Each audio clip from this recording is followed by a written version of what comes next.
Genau, hier links von mir steht Dominik. Er erzählt uns jetzt etwas über Game Jams und wie man da Spiele entwickelt, ganz schnell, ganz fleißig. Genau, und ich mache noch mal kurz ein bisschen Werbung. Das Event hier ist ist nur mit vielen Freiwilligen möglich. Wir haben hier ein Elfensystem, wo man sich gerne eintragen kann. Da gibt es so kleine Jobs wie Waffeln verkaufen, an der Bar stehen oder hier solche Vorankündigungen machen. Oder auch dahinten Audio- und Videotechnik bedienen, wer technisch sich viel zutraut. Genau, da einfach vielleicht mal reingucken oder vorne am Infodesk melden. Die sind da auch ganz fleißig und tragen euch das ja gerne für euch ein. Und damit übergehe ich an Dominik. Viel Spaß! Thank you very much. Today I have the pleasure to tell you a little bit about game jams, what they are, where you can find them, and how you would survive your first game jam. A little bit of something about myself. I'm sure you all know me from such great games like Growth Cycles, Flickering Hope, The Loop of Law and the holes therein, and my latest hit, The Hive of Queen Beatrice. Probably you don't know me. These are games I made for game jams. I have a background in software development, but nothing to do with game development at all. It's just something I'm very passionate about. And I hope to kindle some of that in you all too. And well, you might not have known my games, but there are some very successful indie games that had their roots as game jams, such as Baba's You started as a game jam, or Inscription, and also the quite well-known board game Dorfromantik started out as a game jam a few years back. One of the biggest ones you've probably heard of is Hollow Knight. Hollow Knight started out as Hungry Knight back in, I don't know when, but quite a few years ago. Now I said, game jams, they are great and you can make games in them, but what are they? They are small events in which you have to create a complete game from start to finish in a limited amount of time. This limited amount of time can be as short as a few hours to a couple of weeks to even years. There's a wide variety of it. Most of them are in 48 hours to 72 hours. So they fit neatly into a single weekend. There's always a central theme that gets revealed at the beginning of that period, in which often gets voted on, which sometimes is given by the organizer, and then you have to try to make a game fitting that theme or incorporating that theme in one way or another. Game jams often also have ratings associated with them. That means that after you finish the game and other people have finished their games, you're incentivized to play the other games and give your feedback on them, tell them what's great, what didn't work, what worked well. There's some games that have like a prize pool at the end. I don't care much for them. It's more for creating something for the creativity of it all. And the rating gets wonky because it's just random people voting. That can get weird sometimes. So, you want to be part of a game jam. You don't need much. You need the idea. You need to code everything. You need to create the art, make music, sound effects, probably some visual effects, some storytelling. That sounds daunting, but you don't have to do it alone. If you're saying, hey, I'm great at storytelling, I can make great art, or I'm a programmer, you can find a team that works for you. There are different game jams, some allow that, some don't. Just find the right one for you. The third option is get third-party assets. There are also some that say, hey, as long as you have the rights to it, either if you bought it or there's a ton of open source and open license assets to be found. I have a list of websites that can help kickstart that. I will show them in the end. Yes. So now we have a rough idea what a game jam might be. So where can I find one? The central hub for most game jams nowadays is itch.io. They have so many game jams. This is just a small fraction of those that are until the end of this month. You can scroll for a while. You can see there's a wide variety of different game jams that have different focuses. Some say what type of game they want to do. There's a board game jams. There are VR game jams. There are some in different languages. itch.io is mostly for online game jams, which are the most common ones. itch.io is also a great place to play some game jam entries. If you're like, oh, I want to find out how would that look, you can go there. Most of them are open access and you can just play them. Another game jam I want to highlight is Ludum Dare. It's one of the most influential ones, longest running. It started back in 2002. Most of the games I mentioned earlier started in Ludum Dare. 27 for Hollow Knight, Dorf Romantik was 42, I think. And Ludum Dare runs twice a year, mostly in April and then again in November, but it changes then and again. And if you're saying, I would love to participate, but I want to connect with people, I want to talk with the people in my community about it, the Global Game Jam is the biggest in-person game jam there is. And it happens once a year at the end of January. And the closest to here would be probably Stuttgart or Freiburg, but there are many all across the globe, which I would highly encourage you to go meet people, spend a weekend sleeping in a sleeping bag and just hammering out a game. Now we have found the game jam. We found the one where we're like, this is great for me, and the time starts. The theme gets presented. How do you go from theme to a game idea? You will have about 1 to 2, or you should take 1 to 2 hours. You can take as much time as you want, but I would suggest 1 to 2 hours, because otherwise, first of all, you're not going to get better ideas after 1 or 2 hours. You're just going to get lost in it, and then you're going to be even more unhappy. And you simply need to start. You have limited time. How do you get the theme? Simple brainstorming. That has worked for me. Chatting with others, telling them what you have found, what you thought about. Don't be scared of talking to other people in the game jam. Oh, I have that great idea.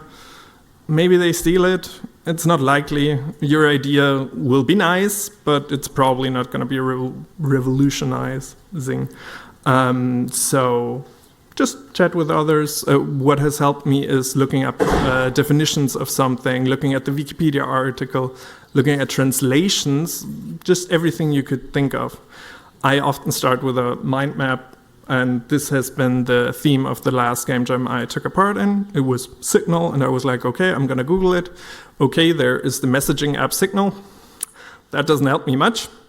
But I thought about it a little bit more and thought, okay, maybe a radar is some type of signal, or flags for ships could be also something that works with signals, or Wi-Fi, Morse code. But you can also go more abstract with it. Something like social cues is also a form of signals, how we interact with each other, or how animals talk to each other, be it via calls or pheromones. And you can see, and I'm sure you all probably have some idea or another signal. It could be that, could be this. Your imagination can have no bounds.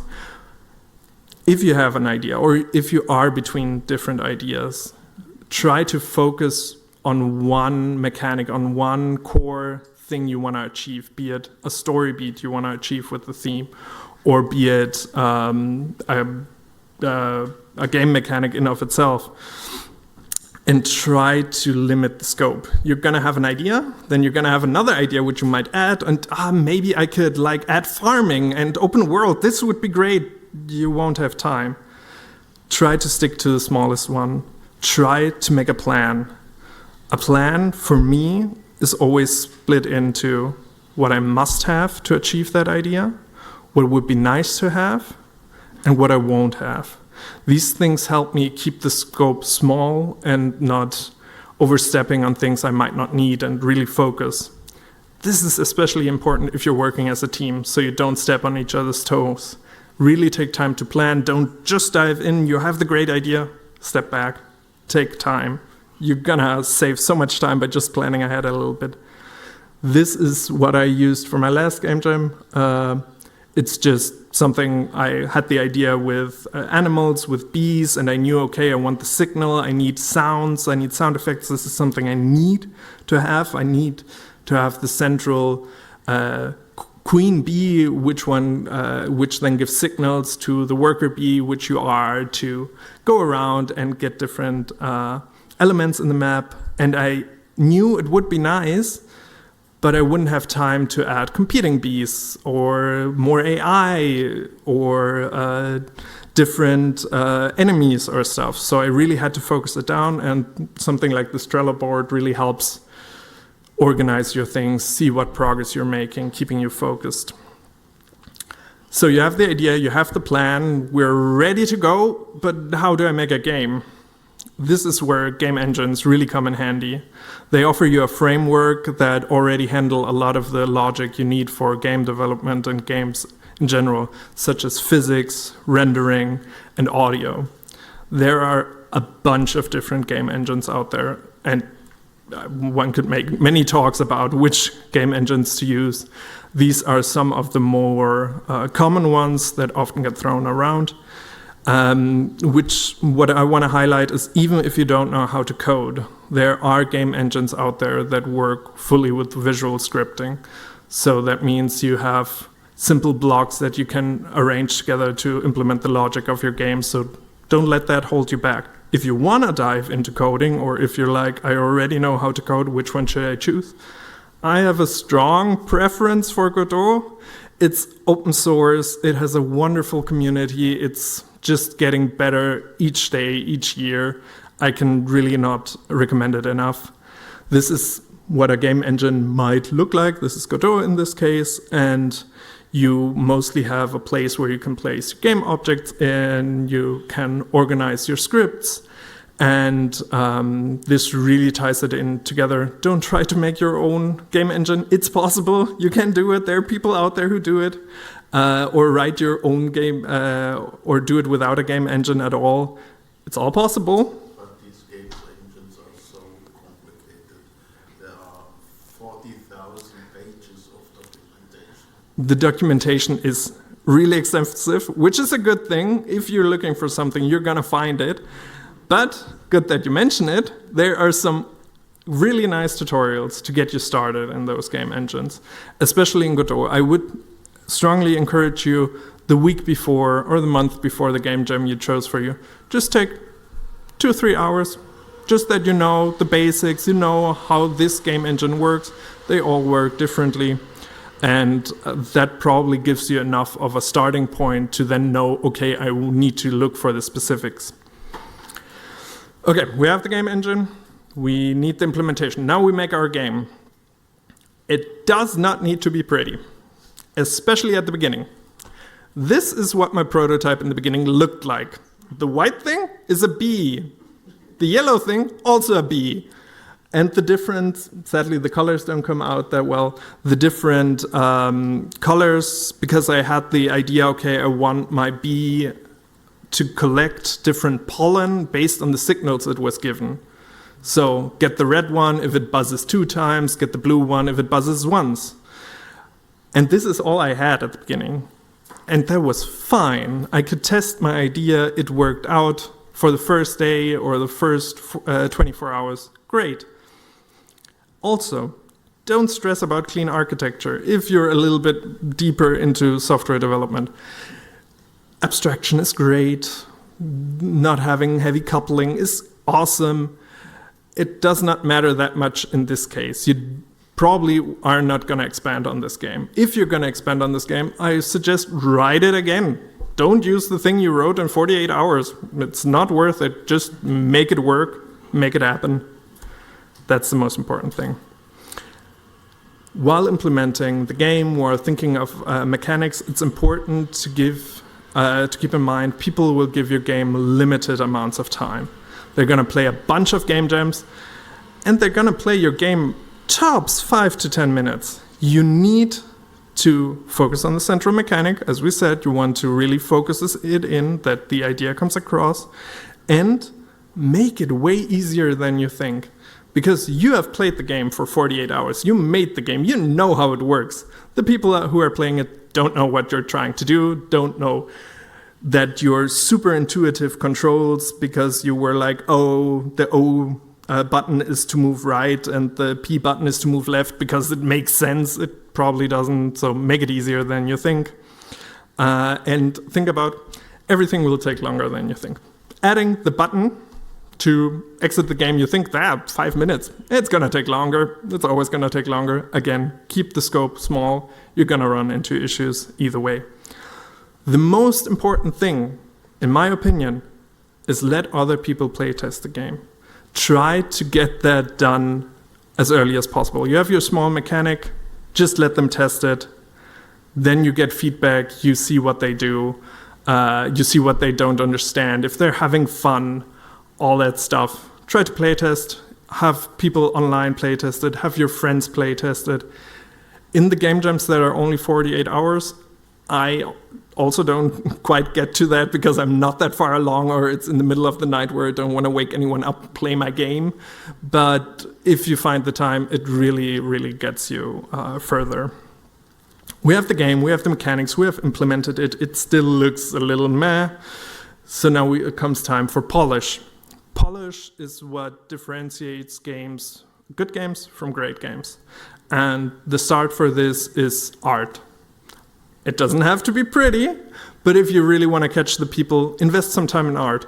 I'm not an artist. I have no idea of art. I just start hacking away, and sometimes something comes out that looks passable. There are two projects I would like to highlight here. One is Blender. If you're trying to do 3D sculpting, Blender is the way to go. It's open source. It's industry standard at this point. Everybody uses Blender. It has great tutorials. One can do awesome art like this, maybe even better. And the other one for 2D pixel art is Ace-Sprite. Ace-Sprite has the possibility that you buy it, but you can also compile it yourself from the source code, and has everything you need to just make art in a short time. We have art. It looks a little bit prettier, but one thing, if you have the time, it often gets let out, is music and sound effects. Music and sound effects are something that really elevates a game. Because if I open a game and it looks awesome, and I think, yes, let's go, I have my headphones on and I hear nothing. The first thing I do is, oh, I turned the volume down. Okay, I didn't. Okay, maybe it's something else, maybe it's very quiet, also not. Music and sound gives you so much feedback, gets the emotional involvement so much better. Try to do it if you can.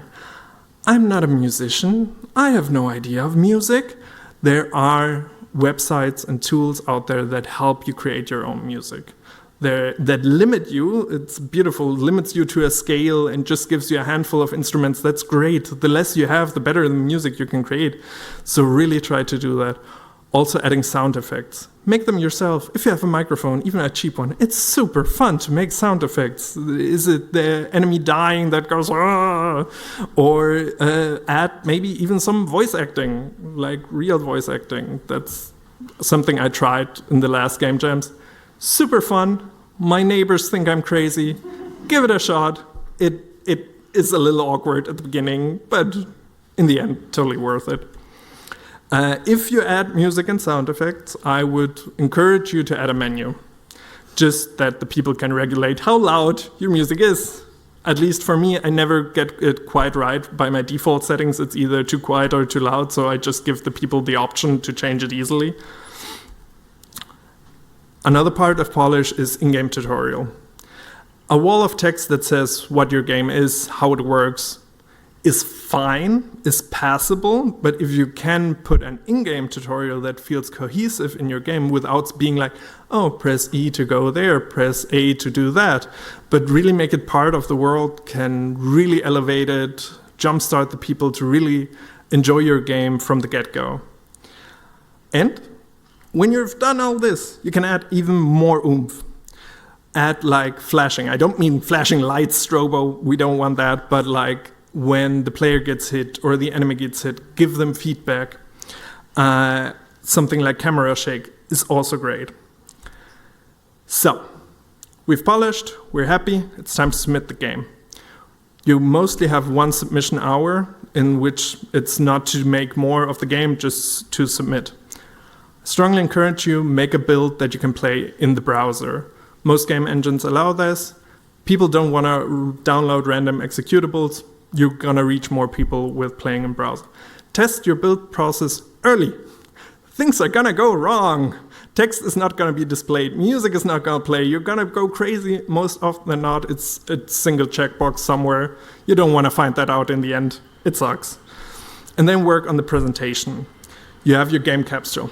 Would you click on this game capsule?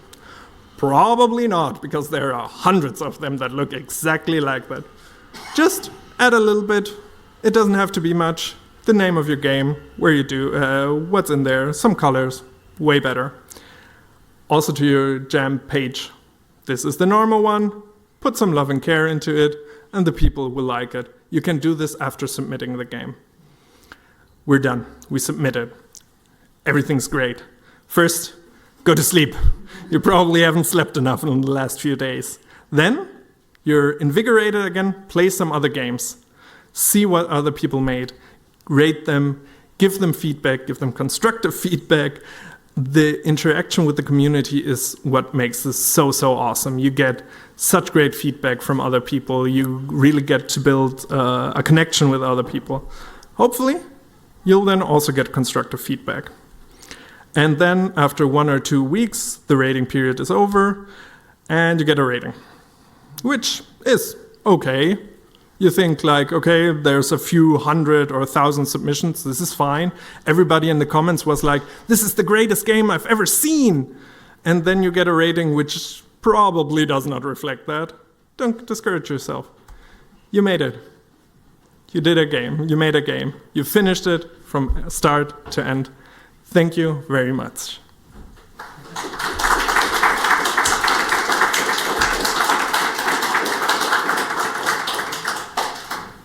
Thanks, Dominik. For audio. Perfect. Now I should also be hearable online. Thanks for this great talk and insights into the game jams. If we are quick, we have time for one question. We are already a little bit late, but if there are any, yes, one short one. You said browser. Does that include mobile browsers? As in phones, you would reach a lot more people? That's what I would want, maybe? It could work. A lot of the game engines already do that from default if you do the mapping of the controls correctly. I'm always surprised what already works from the get-go. So give it a shot, test it out. Test it out not in the submission hour, but earlier if you want to do that. Thank you very much. I'm just going to show my few slides, just what I used, and especially where to find the game jams. There's entries of great discussions, which engines to use, what to use to make art, make sounds, and where to find free open source stuff that is really amazing. Again, thank you very much.